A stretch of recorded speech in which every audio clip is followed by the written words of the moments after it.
within the investment industry, which is $82 trillion annually, and less than 2% is invested into women and people of color run companies and funds. He went to a Buddhist retreat, and at the retreat, they had them reflect on what would it say on your tombstone. And his reflection was, it will say, the man that made 2% more than the next man. In my time in India, I met some of the happiest people that I've ever met, and to our ongoing conversation around the relationship between capital and happiness.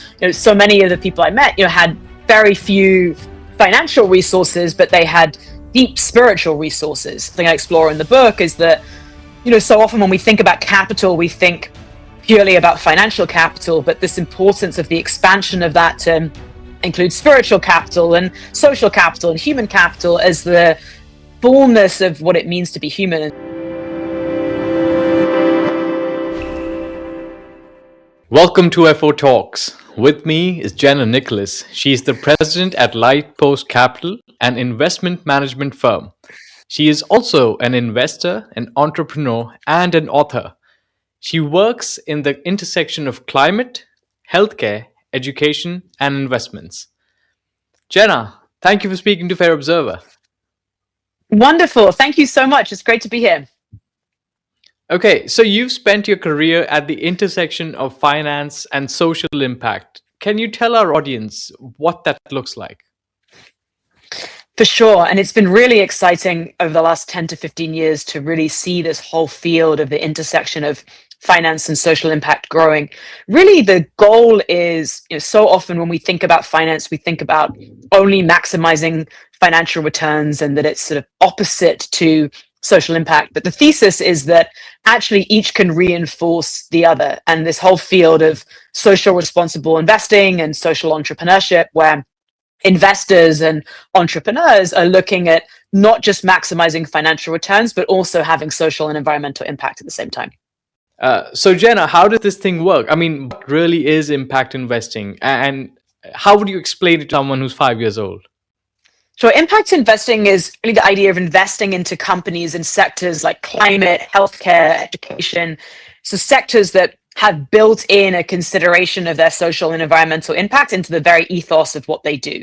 And so I think about a couple of companies that had the opportunity to invest in a company called Virta Health that's focused on reducing type 2 diabetes, or a Susu that supports people on a pathway to home ownership through using rental data as part of the consideration around credit scores. So these companies that are doing very well financially, but also having deep social and environmental impact at the same time. Right. So you say that in impact investing is in things like climate, in healthcare, in education. But then is it really paying off? Are there any real dividends that we can look at? Because if you look at the numbers, if you look at data, inequality is actually rising, and the divide between the 1% versus the others is growing enormously. 100%. No, there's still a long way to go. A lot of our work is looking at within the investment industry, which is $82 trillion annually, and less than 2% is invested into women and people of color run companies and funds. So in addition to the rising inequality, we also have within the investments a lot of inequality that exists. And so there's definitely a long way to go in terms of how do we continue to push forward the industry. And so I think we've come a long way in terms of the industry. We think about intergenerational wealth transfer and more interest from the next generation in investing in a way that is socially and environmentally responsible. And also seeing a lot of the large investment firms that now have socially responsible teams and divisions coming from client demand. So, and a lot of, like, a couple of examples that I mentioned and many others that are really kind of pushing the frontiers of the financial industry, but we definitely have a long way to go. Right. Jenna, you've actually done a lot of this, and you've been very experimental when it comes to impact investing, because you invested in women and businesses and projects run by women. So how was that like? Yeah, I mean, so one of the big challenges within the financial industry is how much bias is embedded within the system. So I mentioned around this fact of the $82 trillion and less than 2% being invested into women and people of color. So a lot of our work through an organization that I co-founded, Impact Experience, we work in collaboration with an impact fund of funds called Illumin Capital, has a research partnership with Stanford to really look at addressing this challenge of bias within the financial system. So, for example, we'll bring groups in the US to Montgomery, Alabama to do these deep immersive experiences and looking at the historical context and present day realities around racial and gender inequities and ways in which it influences how we make investment decisions, really with the idea of then influencing the behavior and the asset allocation of investors moving forward. So we are unlocking more capital into women and people of color run companies and funds. Right, but do you think the global financial system is structurally biased against women and other marginalized founders? But 100%. I mean, I think when we look at just the mere fact of that data point of this less than 2% of within $82 trillion, and that's fundamentally not representative, of course, of the women and people of color that exist within the financial system and within society more broadly. So I do think that we do have these structural inequities, which is where the importance of both looking at shifts at a structural level, but also at an organizational level, at an individual level, and how do we kind of create the containers for those shifts to be able to take place at those various levels. Right. Jenna, I want you to tell us about the current work you're doing, but also the book you've written, and spare all details, please. Yes, so I have a book that I've been working on over the last few years that recently came out called Enlightened Bottom Line, and it's been a really exciting journey to put together this book, and strongly encourage folks to check it out. But to kind of give people a sneak preview, the book is really based on a series of interviews with leading investors and business people, as well as some of my own experiences in looking at a lot of the questions that we've been talking about. How do we bridge a consideration of social and environmental impact with the investments and business decisions? How do we think about the role of our values and embedding them within the organizations that we're part of? There's a framework that I present in the book called the HEAL framework, which stands for Hope, Empathy, Abundance, and Legacy. And it's very much the idea of these tools that people can use that are excited to explore how they can deepen on the journeys of bringing their values into their work and life. Right. So what's the biggest takeaway for you? And more important than that, why did you write about it now? Yeah, it feels like, just given the state of the world right now, that there's kind of an urgency to have really another way of thinking about and approaching the global challenges that we're engaging with. I'm part of the Baha'i community, and in the Baha'i Faith, there's a concept of the forces of disintegration and integration in the world. And I think so much of what we see in the world are the forces of disintegration. And it's like, how do we actively cultivate these forces of integration? And so much of the book is sharing examples of people and organizations that are really supporting these forces of integration. And I think the hope is that this can both be inspiring to people that feel like we don't need to just be overwhelmed by the state of the world, but we can also channel that into really tangible ways to contribute towards civilization. Jenna, that's really interesting and fascinating as well. Can you tell us more about the Baha'i Faith and the Baha'i community? For sure. Yeah, there's a number of core principles within the Baha'i Faith, a lot of emphasis on the equality of men and women, the harmony of science and religion, the abolition of extremes of wealth and poverty, a lot of emphasis on independent investigation of truth, and the concept that work is worship. And so a lot of these principles that have been certainly deeply inspiring for me, I reflect on some of these principles also in the book, and are very much infused into the investing work that I do and the coaching and facilitation work that I engage in. Is how are we kind of considering, there's a concept in the Baha'i writings about everything leaving a trace, and how are we thinking about what is the trace that we want to leave? Right. So how do you even become a Baha'i?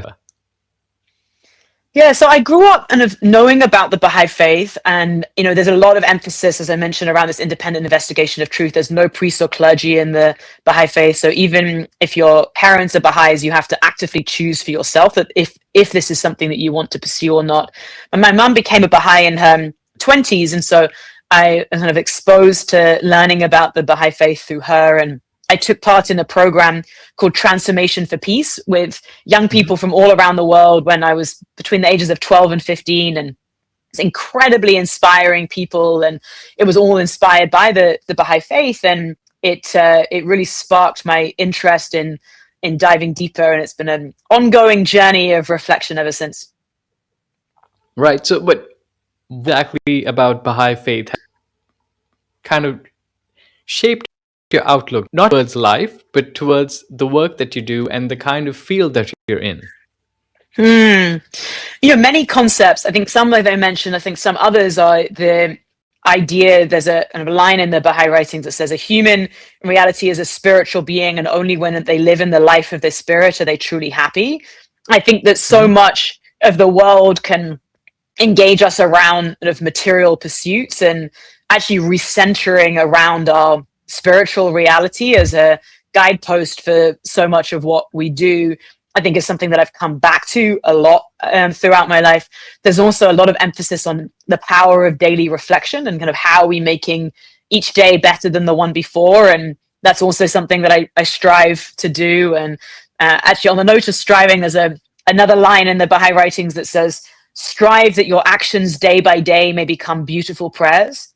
And this idea of like how are our actions beautiful prayers, and that it's not just something where we might go to a religious space on a day a week, but actually how is it infused into the way that we show up with our friends and with our colleagues and with strangers kind of on a daily basis.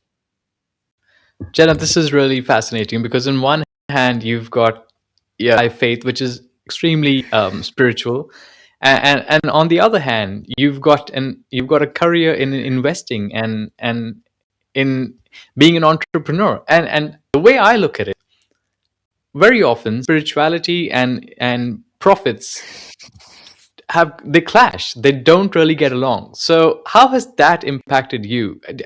Do you see them going together, or have there been times where you've kind of walked away from profit and from this hustle culture because of your because you were conflicted with your Baha'i values? 100%. This is something I think about a lot. And I think, I've been really fortunate to engage in an industry within impact investing where there's a lot of opportunities to really bring the two together and where they can each reinforce each other. But certainly as an investor, I'm often seeing investments that feel antithetical to my values. And I think it's actually been a really powerful part of the engagement with entrepreneurs to be able to have very real conversations about what is motivating them to do what they do, what is the trace to this conversation we were having earlier that they're seeking to have in the world, and is there an alignment around that? And I think it's such an important one, both from an investor perspective, but also from an entrepreneur perspective, to have that alignment with the investors that they're engaged in, because so often these are long journeys that we're going on together, right? And so being able to really understand what are the goals on each side is such an important one in terms of true partnership, and so that we can be most supportive of each other moving forward. Yeah, let's say a young entrepreneur or a young investor, they're watching this interview. What takeaway do you want to tell them when it comes not just to the kind of work that you've done, but also how important Baha'i the faith of Baha'i is to you?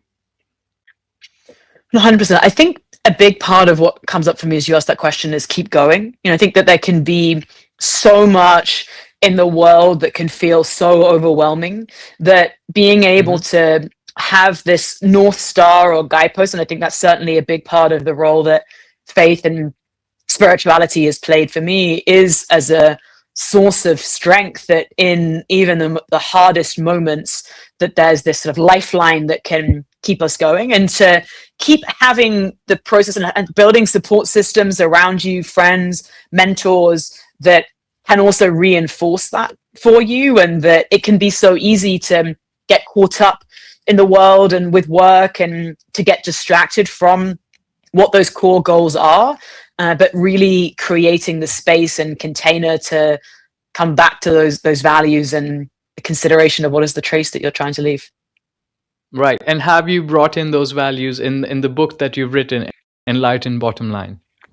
Yes, very much so. So within the book, I certainly share a lot of the values that have shaped how I've made decisions over time. It's also very much based on many interviews with incredible investors and business leaders that have also gone through their own journeys of reflecting on their values and exploring how that's shaped who they are. I share a story in the book of one of my mentors who wrote the foreword of the book, the founder of the Calvert Funds, which is one of the pioneers in the area of social responsible investing, Wayne Silby. And when he first started Calvert in the late 1970s, he started initially, and they were just a money market fund, and they were doing very well financially. And he went to a Buddhist retreat, and at the retreat, they had them reflect on what would it say on your tombstone. And his reflection was, it will say, the man that made 2% more than the next man.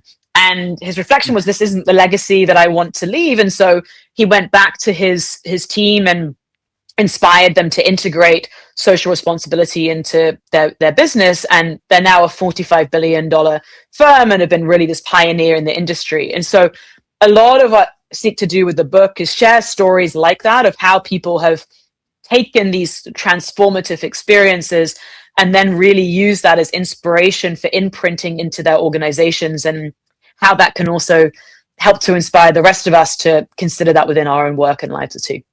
Yeah. Jenna, I want to talk more about the work that you've done, but I want you to reflect on the different countries that you've been to. I know you told me that you've been to India. There's a big Baha'i followership in India. In fact, there's a temple in our capital, New Delhi. It's called the Lotus Temple. It's magnificent. But there's a lot of things that entrepreneurs and investors can see in India, because the divide is massive. And then you go back to the UK. How do you even bridge these two different worlds, and can they even be brought together? Well, I love that question. I've also spent time in China and Congo, and now live in Silicon Valley. And so I think to your point, I feel I'm both very privileged to have had this exposure to many different cultures and traditions and ways of being, and loved my time in India. And the Lotus Temple point in Delhi is I think there's such an incredible serene space for inspiration. And during my time in India, I met some of the happiest people that I've ever met, and to our ongoing conversation around the relationship between capital and happiness. So many of the people I met had very few financial resources, but they had deep spiritual resources. And I think that that's something, it's also something I explore in the book, is that so often when we think about capital, we think purely about financial capital, but this importance of the expansion of that to include spiritual capital and social capital and human capital as the fullness of what it means to be human. And so certainly for me, spending time in different countries and bridging these differences amongst various cultures has, I think, really reinforced to me this idea of what it means to be human is much broader than we may be led to believe in a purely kind of material capitalist conception of the world. Okay, that's really fascinating, because I want to end this conversation on what you think needs to be changed in the current financial order. Because, of course, right now it is heavily capitalist, and the divide is just too much. And I know that you're working on that, and you're trying to, reduce it to the kind of level that you can. But what else do you see can be done differently? I think a number of things that can be done to shift our financial systems. Think a lot about the fact that we've been talking about of the $82 trillion and less than 2% being invested in women and people of color. Huge opportunity there to recalibrate our financial systems. Think about also the role of indigenous engagement and indigenous voices within our financial systems, and that how are we grounding our financial decisions more in what's really going on in communities. And it was a big part of the inspiration for us for co-founding Impact Experience, is that so much of the truth lies within communities, but we so often miss that. And I think about there's an indigenous conception around 7 generations, and that we need to consider 7 generations from the past and the legacy of those 7 generations, but also considering 7 generations into the future. I think so much of our financial system is structured around very short-term thinking, public markets around quarterly projections and decision making, that how we expand our decision to more of the longer term and the consideration of what is going to be the impact on our great-grandchildren's great-grandchildren is a powerful conception to recalibrate the decisions that we're making. But do you think that is possible? Do you think this long-term thinking, this long-term strategy, given the kind of volatile geopolitical world that we're in, where things can change drastically in a matter of days, if not hours, how do you expect, or how do you see organizations, firms planning out in the long term?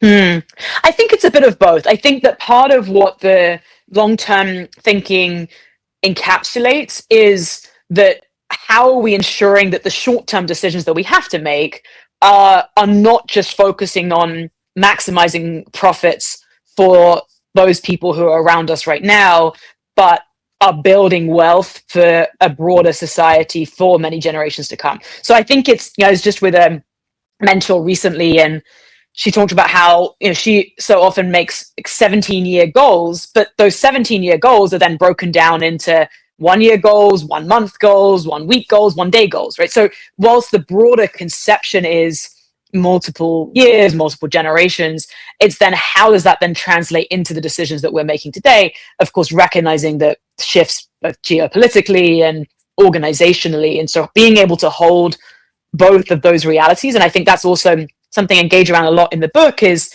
so often there's so many things that are put up as paradoxes. So we've talked about, finance and spirituality, or holding short-term and long-term, but that actually our ability to be able to hold what people could consider to be paradoxes and be able to engage and around that is, I think, where so many of the potential pathways forward can come from.